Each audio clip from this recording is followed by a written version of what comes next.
Welcome to Kumari special. இன்னைக்கு நம்ம பார்க்க போற ரெசிபி பொட்டேட்டோ பால்ஸ்.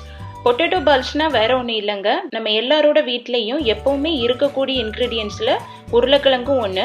அந்த உருளைக்கிழங்கு வச்சு எப்படி ரொம்ப ஈஸியாக மொறுமொறுனும் ஒரு ஈவினிங் ஸ்நாக் பண்ணலாம் அப்படிங்கிறத தான் இந்த வீடியோவில் பார்க்க போகிறோம். வீடியோக்குள்ளே போகிறதுக்கு முன்னாடி இதுவரை நம்ம சேனலை சப்ஸ்கிரைப் பண்ணாதவங்க மறக்காமல் சப்ஸ்கிரைப் பண்ணிடுங்க.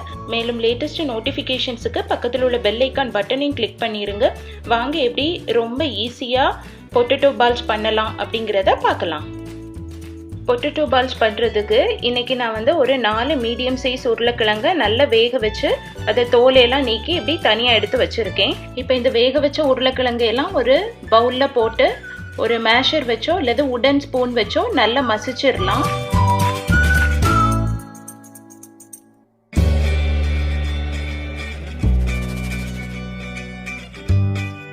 இப்படி நல்லா மசிச்சிருங்க. இனி இது கூட பொடியா நறுக்கி வச்ச ஒரு 1/4 கப் அளவு பெரிய வெங்காயம், கூடவே 2 பச்சை மிளகாய், அப்புறம் ஒரு 1/4 கப் அளவு ரெட் கலர் குடை மிளகாய், அப்புறம் ஒரு 3 டேபிள் ஸ்பூன் அளவு பொடியா நறுக்கி வச்ச கொத்தமல்லி இலை, கூடவே தேவையான அளவு கொஞ்சமா உப்பு போடுங்க. லாஸ்டா இது கூட ஒரு 2 டேபிள் ஸ்பூன் அளவு சோள மாவு போடலாம். உங்ககிட்ட சோள மாவு இல்லைன்னா அதுக்கு பதிலாக மைதா மாவு யூஸ் பண்ணிக்கோங்க.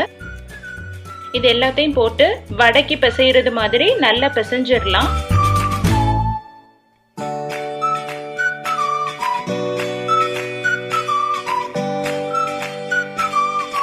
பொட்டேட்டோ பால்ஸுக்கு தேவையான மாவு ரெடி பண்ணியாச்சு. இனி இதை சின்ன உருண்டைகளா புடிச்சு வச்சிடலாம். அதுக்கு கையில ஒட்டாம இருக்க கொஞ்சமா ஆயில் தடவிக்கங்க. ஆயில் தடவிட்டு ஒரு சின்ன லெமன் சைஸ் அளவுக்கு அதை சின்ன சின்ன உருண்டைகளா புடிச்சு தனியா எடுத்து வச்சிடலாம். பாருங்க, இந்த மாதிரி விரிசல் ஒண்ணு இல்லாதது மாதிரி சின்ன லெமன் சைஸ் அளவுக்கு பால் புடிச்சு வச்சிருங்க. இப்படியே மீதி உள்ள மாவுலையும் உருண்டை புடிச்சு வச்சிடலாம்.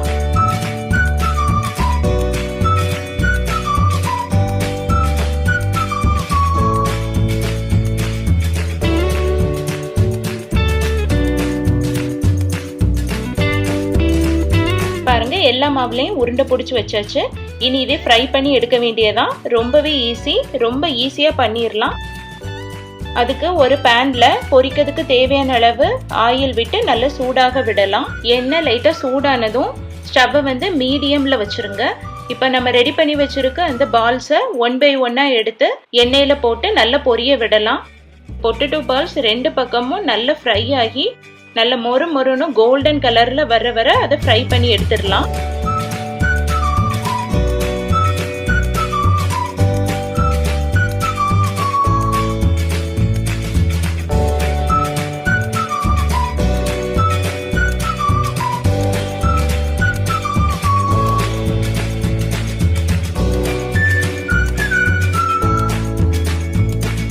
பொட்டேட்டோ பால்ஸ் ரெடி ஆயிடுச்சு. பாருங்க, நல்ல ஒரு கோல்டன் கலர்ல வந்திருக்கு. இனி இதில் உள்ள ஆயிலெல்லாம் வடிகட்டிட்டு வேற ஒரு பிளேட்டுக்கு மாத்தி வச்சிடலாம். இப்படியே மீதி உள்ள பால்ஸையும் ஃப்ரை பண்ணி எடுத்துடலாம்.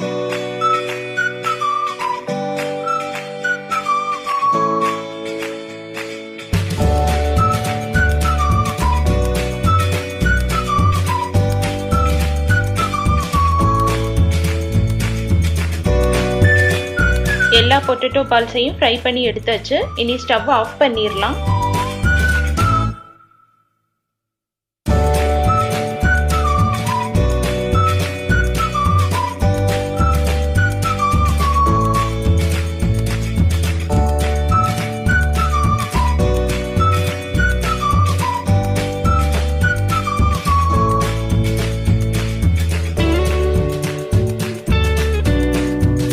அவ்வளவுதாங்க, வெறும் 15 நிமிஷத்திலே உருளைக்கிழங்கு வச்சு சூப்பரா மொறுமொறுனும் நல்ல ஒரு ஈவினிங் ஸ்நாக் ரெடி பண்ணியாச்சு. இந்த பொட்டேட்டோ பால்ஸ் கூட நீங்க டொமேட்டோ கெச்சப் வச்சோ அல்லது ஏதாவது சட்னி வெரைட்டிஸ் வச்சோ சாப்பிடும் போது செமையா இருக்கும். நீங்களும் இதே மெத்தட்ல ட்ரை பண்ணி பார்த்துட்டு எப்படி வந்திருக்குன்னு சொல்லுங்க. இந்த வீடியோ உங்களுக்கு பிடிச்சிருந்ததுன்னா மறக்காம குமரி ஸ்பெஷலுக்கு சப்ஸ்கிரைப் பண்ணுங்க. ஹெல்தியா சாப்பிடுங்க, ஹாப்பியா இருங்க. இன்னும் ஒரு இன்ட்ரெஸ்டிங்கான ரெசிபியோட நெக்ஸ்ட் வீடியோல மீட் பண்ணலாம். Until then, bye from Soumya.